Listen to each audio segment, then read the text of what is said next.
Assalamualaikum warahmatullahi wabarakatuh. Perkenalkan, nama saya Nelly Widyastuti, NPM 1951020392, mahasiswi dari Prodi Perbankan Syariah, kelas C semester 5. Di sini saya akan menjawab soal UAS dari mata kuliah Sistem Informasi Manajemen. Soal yang pertama, sebutkan 3 bentuk-bentuk perkembangan layanan penerapan e-banking syariah pada Sistem Informasi Manajemen Perbankan Syariah. Jawabannya, di sini meliputi internet banking. Ini termasuk layanan teranyar e-banking yang memungkinkan nasabah melakukan transaksi via internet dengan menggunakan komputer atau PC atau PAD. Fitur transaksi yang dapat dilakukan sama dengan phone banking, yaitu informasi jasa atau produk bank, informasi saldo rekening, transaksi pemindah bukuan antar rekening, pembayaran atau kartu kredit, listrik dan telepon, pembelian voucher dan tiket, dan transfer ke bank lain. Kelebihan dari layanan ini adalah kenyamanan bertransaksi dengan tampilan menu dan informasi secara lengkap terpampang di layar komputer atau PC atau PAD. Yang kedua, SMS atau m-banking. Saluran ini pada dasarnya evolusi lebih lanjut dari phone banking yang memungkinkan nasabah untuk bertransaksi via HP dengan perintah SMS.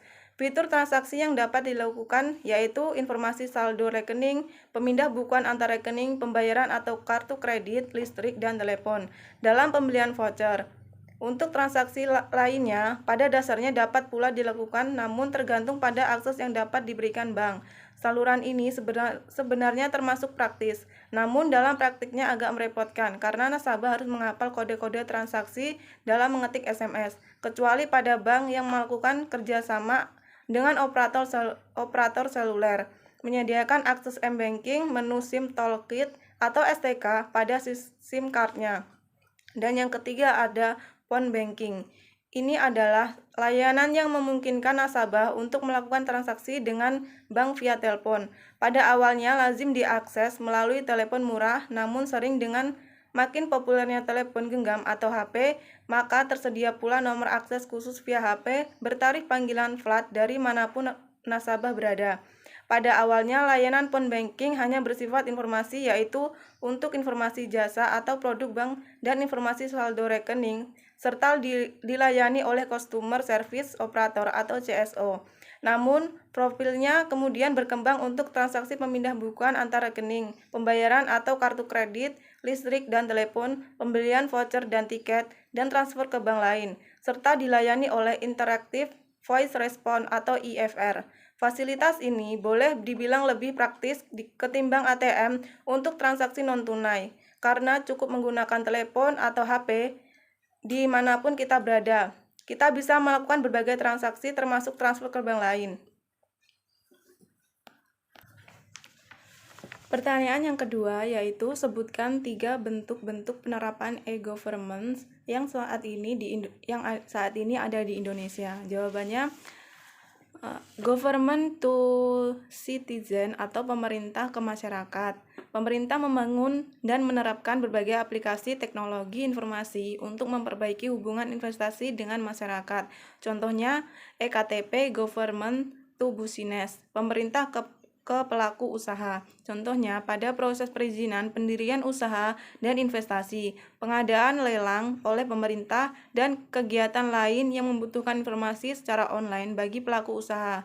Yang kedua ada government to government, pemerintah ke pemerintah, memperlancar kerjasama antar negara dengan memudahkannya komunikasi seperti kepentingan diplomasi atau berbagai informasi yang dianggap penting oleh komunikasi oleh negara yang satu dan lainnya. Yang ketiga ada government to employees atau pemerintah ke aparatnya. Keadaan internal juga menjadi tempat diterapkannya e-gov dalam upaya kemudahan informasi atau akses berbagai tugas atau hasil kerja dan lainnya. Contohnya bisa diumpamakan seperti sistem KRS online yang diberlakukan di universitas di mana rektorat menjadi pemerintah dan dosen serta mahasiswa atau mahasiswi menjadi aparat yang berada dalam suatu organisasi.